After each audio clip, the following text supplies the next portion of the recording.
3 ans après les championnats de France de l'avenir, le pays de Saint-Omer va à nouveau attirer sur lui les regards des passionnés de cyclisme en accueillant les championnats de France Espoir et Élite sur route.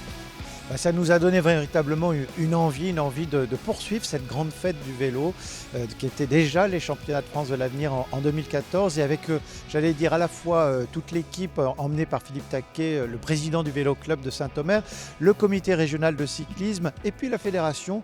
On a progressivement, on s'est dit, il faut qu'on essaye d'aller chercher ces championnats de France de cyclisme sur route.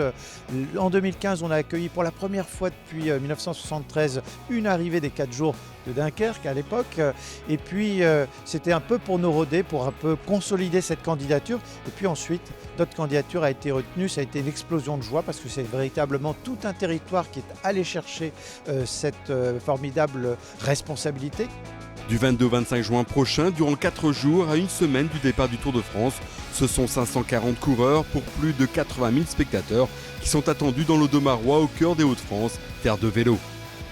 Moi, je crois qu'on est ici sur une vraie terre de vélo, de cyclisme traditionnel en particulier, avec une culture très forte qu'on retrouve chaque année, alors par extension, jusque dans la région belge voisine, mais on sait le dynamisme du public autour des épreuves, on connaît le succès évidemment de Paris-Roubaix, et pour la Fédération française de cyclisme et pour la Ligue nationale évidemment, c'est très important d'avoir un événement tel que le championnat de France sur un vrai territoire de vélo, comme ici dans le Pas-de-Calais.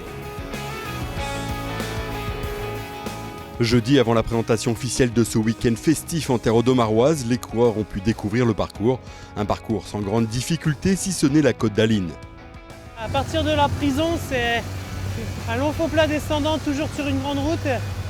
Et ensuite, on arrive sur cette fameuse bosse. Bon, c'est entre le faux plat et la bosse.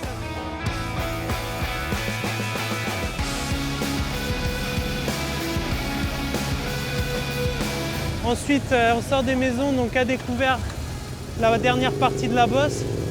Et sur le haut virage à droite, on attaque ce long faux plat descendant complètement à découvert. Un faux plat descendant qui mènera les coureurs jusqu'à l'arrivée à Saint-Omer. Outre Adrien Petit, d'autres coursiers étaient conviés à la présentation officielle. Chacun a hâte d'en découdre. C'est également le cas de François Decoster, le président de la Capso, qui a voulu faire de cette fête du vélo une fête également culturelle.